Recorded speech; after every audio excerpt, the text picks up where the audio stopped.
It has been just over 6 months since a young Iranian woman died in custody after being arrested for supposedly wearing her hijab incorrectly.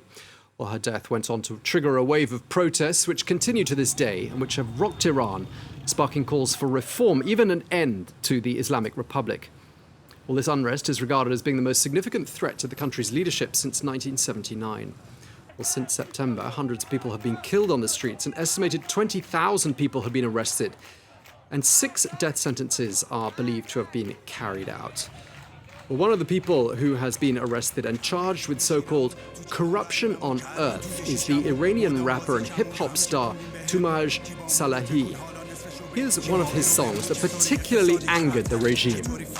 چطوری قدرت منطقه چطوری قره معتبرترین پاسپورت چطور مرزت خاک فروش دریا فروش چطوری هرزه چطوری دکوری جیره بده بجویم جوری با پا رفتی توش که نمیتونی بشوریش صف شیر رو ندیدی تو زندگی ژتونی قبل سخنرانی کره بزن تا که Well, to talk more about his ordeal, I'm joined here in the studio by Shabnam Khosravi, who is Toomaj's cousin. Welcome to the program. I'm also here with lawyer Dylan Slama. Now, you filed a complaint for Toomaj at the UN Human Rights Commission. Thank you for joining us as well. We're also joined by the cartoonist and filmmaker Marjane Satrapi, whose beautiful film Persepolis, I'm sure everybody knows. Welcome as well to you. Thank you. Let me start by asking you, you're the cousin of Toomaj, as we've said. What do we know about Toomaj's exact whereabouts and how he is? Okay. First of all, just after his arrestation, since a few weeks, we had absolutely no news about him. We even didn't know if he was alive. And after Toomaj's father could visit him, and we have some news, he is in solitary confinement since now 152 days. That is very long. He has been under torture. And even if we consider the solitary confinement, according to the United Nations, 15 consecutive days in a solitary confinement, that is a form of torture itself. And on top of that, we know that he has some fractures which need emergent medical treatment. And this must be done. If not, it could have irreversible sequels for Toomaj. And yes, his conditions is dire, I would say. Okay, so both physically and mentally a very difficult situation for Mentally, him. he's very strong, fortunately. Okay. He's extremely strong. And he can, let's say, mentally he's okay. But we are afraid for his physical Safety. Safety, Yeah. yes. Dylan, what progress has there been in the effort to try to free Toomaj? Yes, I just filed a complaint before the Human Rights Council of the United Nations in Geneva. Okay, so it's very important, I think, that the international community mobilize from Toomaj, minister, artists, politics, and the different people of Europe. I think it's very important that the United Nations in Geneva acts quickly, because each day counts. He risks a heavy sentence. He risks this penalty. So this complaint before the Human Rights Council of the United Nations is very important, and I ask for politics or artists or everyone in France, in Great Britain, and maybe in the United States to mobilize very, very quickly for Toomaj. There's a video, isn't there, of him supposedly showing a confession. Is this a genuine video, and does it change anything, do you think, as far as his case is concerned? I think that the video are very important, but I think there is a confession that are extorted, that it's not natural. A forced because confession. Yes, because there are pressure, physical pressure, mental pressure. So from a legal perspective, it's not legal. We can't condemn a man or a woman because we have this type of declaration. Okay, so. We have, however, we have precedents. We have bad precedents in Iran. So I'm very worried for Toomaj, and that's why I think that everyone and the Human Rights Council of the United Nations have to mobilize, have to take a declaration and have to ask for Toomaj. Let me turn to you, Marjane. What do you think are the themes of Toomaj's songs that have particularly angered the authorities there in Iran? Well, it says many things. First of all, Toomaj is extremely popular. Everybody loves him. He has been an independent artist, and he is the only rap singer who actually talks about, the working class, the people, the poor people, about all the ethnicities in our country. He's extremely critical. He asks people to unite. He says that the Islamic Republic has actually destroyed the joy and the happiness, and one day they have to pay for that. They are responsible for what is happening. So he is actually a symbol. He's the image of this revolution as much as Mahsa Amini is.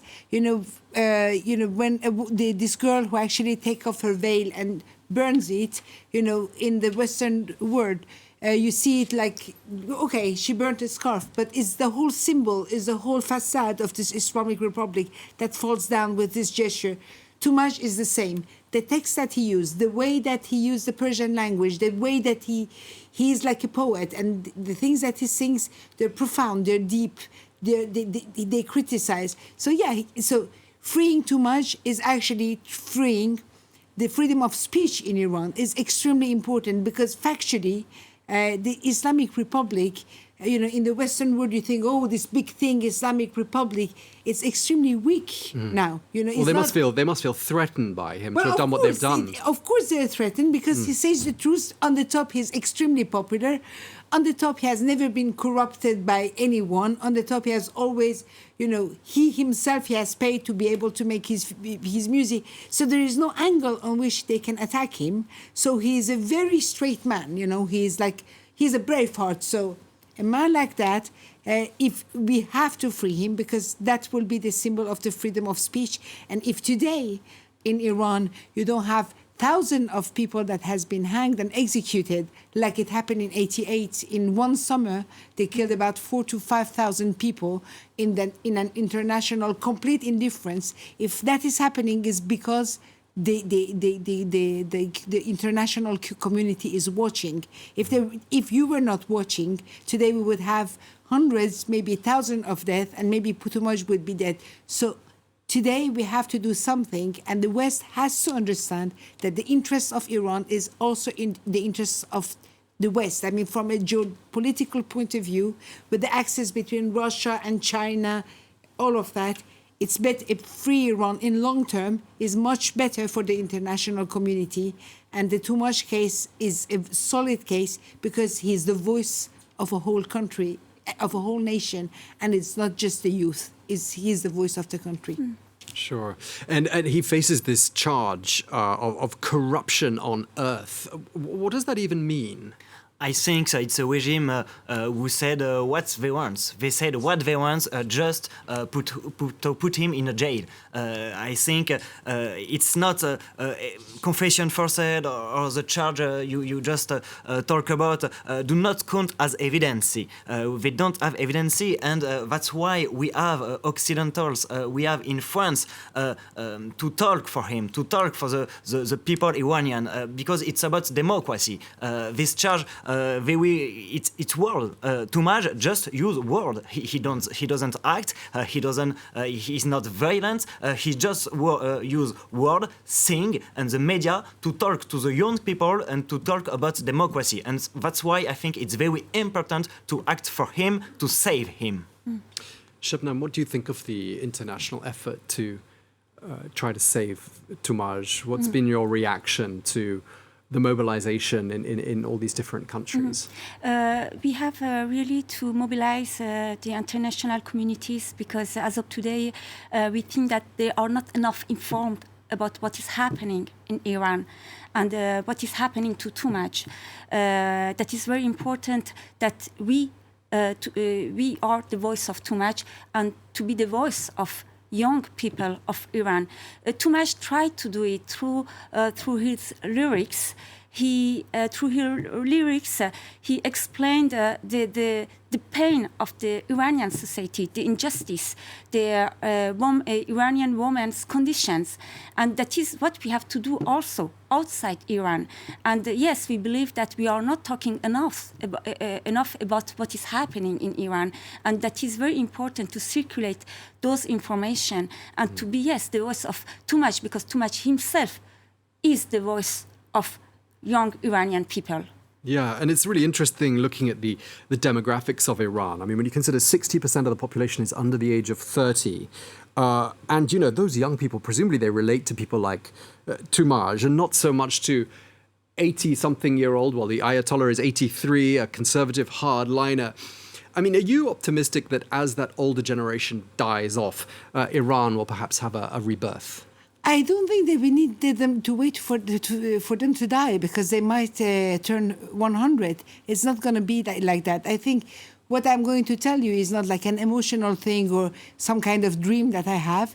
I think when you have a country where more than 87% of the country is for a secular democracy, I mean, this is not numbers that I pop up, you know, is that the result of serious sociological studies coming from good colleges in America, and you have actually a government that lives in the Middle Ages with the new tools, but they are really like archaic. The way they're thinking, they're Middle Ages. This government does not have the legitimacy to actually govern these people. Our people, they want democracy. They have acquired the democratic culture, which is the biggest part. Now they have to go away. So I'm not optimistic. I'm completely sure. I think it's a question of time. I don't think it is going to happen within the next month, but I don't think it's going to take 6 years. But we need to talk about them, because the revolution in Iran will happen in Iran. We don't need any country to come and bomb our country and save us. We don't need any savior. But we need to know that they need to know that they're watched. That gives them courage. That gives them the force. That gives them the energy to go day by day and fight for their rights. So yes, I'm very worried in short term, and extremely happy and extremely optimistic. Certain in long term. Okay. Yes. Just lastly, you are, of course, as we said, Toomaj's cousin. If he gets to see this interview, what's your message to him? My message to Toomaj is to stay strong in the memory of his mother for all Iranian people, and that he can rely on us to be his voice inside Iran, outside Iran.